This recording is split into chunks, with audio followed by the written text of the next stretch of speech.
Kerja sama dengan miskin seumur hidup. Yo, jumpa lagi bersama saya Ben Surya, masih dalam Mabes. Mari belajar saham.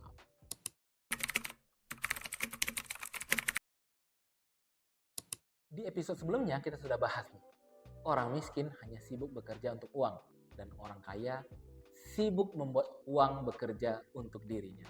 Nah, jadi ada 4 macam golongan orang di dunia nih. Yang pertama, itu dia yang tidak punya uang tapi punya banyak waktu. Contohnya apa? Pengangguran ya. Yang kedua, dia punya uang tapi tidak punya waktu. Contohnya apa? Karyawan, ya, pengusaha, pedagang, uangnya banyak tapi dia nggak bisa nikmati waktunya. Yang ketiga, dia sudah tidak punya uang juga tidak punya waktu. Wah, coba pikir, siapa tuh kira-kira? Itu biasanya kita kenal dengan namanya golongan P13 ya. Pergi pagi pulang petang, penghasilan pas-pasan, pinggang pegal-pegal, pensiun penuh penderitaan. Wah, orang kayak gini kasihan banget. Siapa ya? Semoga bukan di antara kita. Dan yang keempat adalah mereka yang punya banyak uang dan juga punya banyak waktu. Kira-kira nih, teman-teman semuanya mau jadi golongan yang mana nih? Yang pertama, yang kedua, yang ketiga, atau yang keempat? Nah, pasti banyak di antara kita jawabannya adalah mau jadi golongan yang keempat. Golongan orang yang punya banyak uang dan juga punya banyak waktu untuk menikmatinya. Nah, pertanyaannya, bagaimana kita bisa menjadi orang yang seperti ini? Robert T. Kiyosaki dalam bukunya Quadrant Cash Flow pernah menjelaskan tentang yang namanya ada 4 kuadran kehidupan. Misalnya nih, kita berangkat dari kuadran yang pertama, yaitu adalah I atau employee atau kita karyawan yang menukarkan waktu untuk mendapatkan uang dengan cara bekerja. Ini salah satu menghasilkan namanya active income. Ketika kita sudah memiliki uang, kita pasti mau menambah penghasilan tambahan. Kita bisa masuk ke kuadran yang kedua, yaitu kuadran S atau menjadi self-employed atau orang yang memiliki pekerjaan seperti misalnya kita mau buka toko, mau buka bisnis kecil-kecilan ya, mau buka menjadi pedagang. Kita juga menukarkan tetap waktu kita untuk mendapatkan uang tambahan masih dalam active income.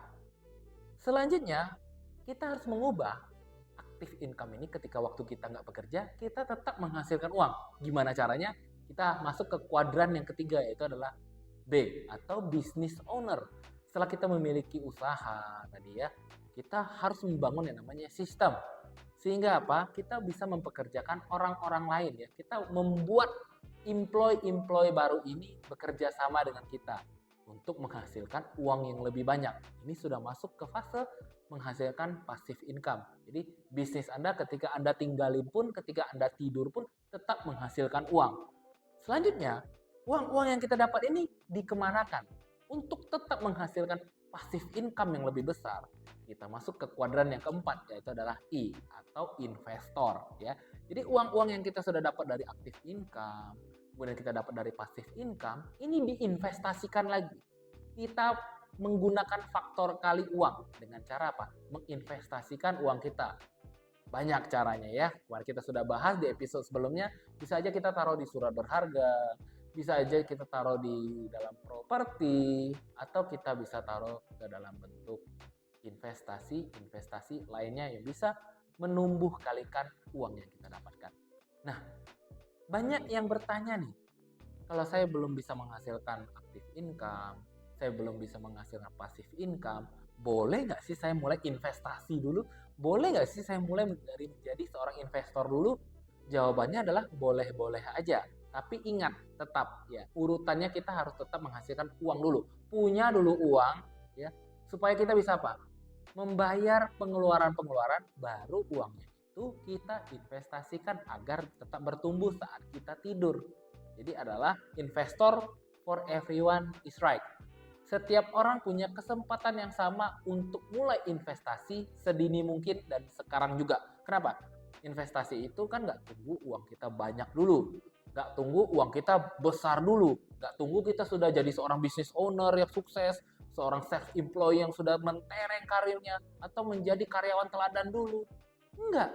kita bisa mulai dari sekarang dan bisa mulai dari kecil. Jadi masihkah Anda berpikir bahwa kalau saya belajar investasi sekarang terlambat nggak ya? Tidak, jawabannya adalah now is the time.